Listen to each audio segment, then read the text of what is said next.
All right, so I decided that I would use this densely populated cityscape in order to make a really quick video about how to use the adaptive cruise control, because I pretty much already demonstrated how to use Super Cruise, but I could make a very short demonstration of that so that this way, people who aren't so tech savvy will figure it out too.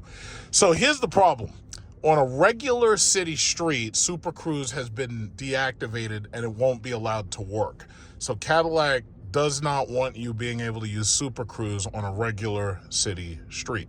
So what you end up having to do is you have to use adaptive cruise control. So adaptive cruise control is very simple to use. So what you have to do is you go down here. First of all, this cancels the adaptive cruise control and that enables it. When you enable it, you will see that number right there that tells you the speed limit that the adaptive cruise control is set for.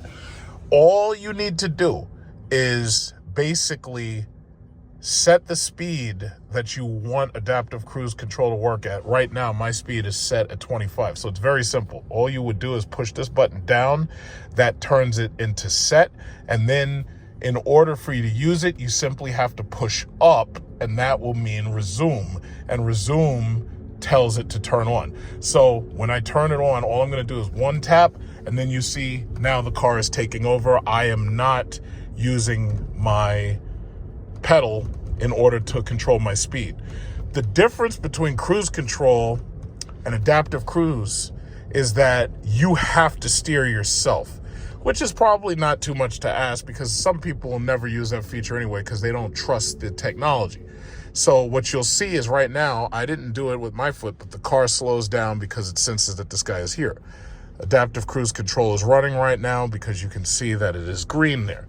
Had I had Super Cruise active, if I'm on the highway, then you'll see the steering wheel icon above the adaptive cruise control icon. So it's really that simple. You operate the entire thing using the resume or set button. Now, if you're driving and you want to turn adaptive cruise control off, all you have to do is hit cancel, and that's the cancel button right there. So it's a very simple 3-part process. So we can cancel out everything. We'll cancel it, and we'll even turn it off, right? So you don't see the symbol right there. 3-step process.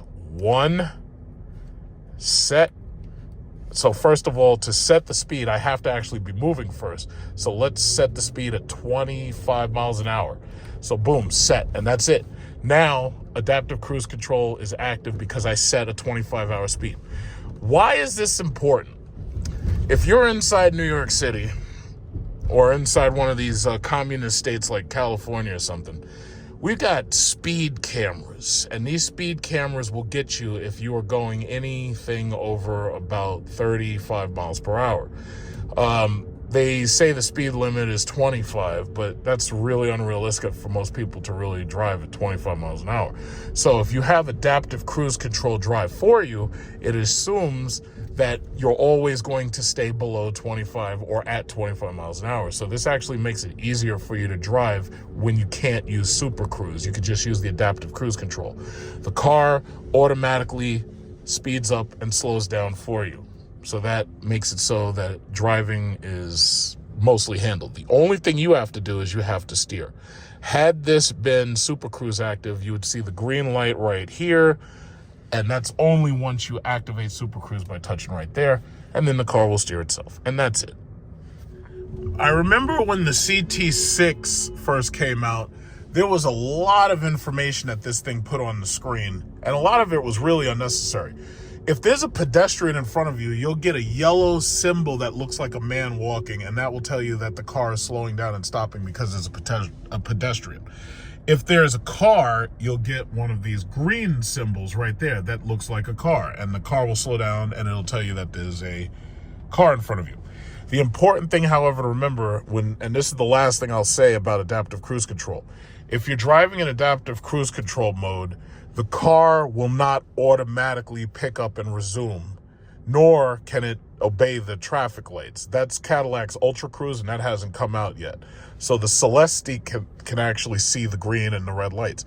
The car will stay at a standstill, and you will get a bump in your seat, and it will notify you if it's not able to resume by itself. And if it has to force you to resume for it, all you got to do is move this lever up, and that means resume for the adaptive cruise control, and resume will automatically let you keep going.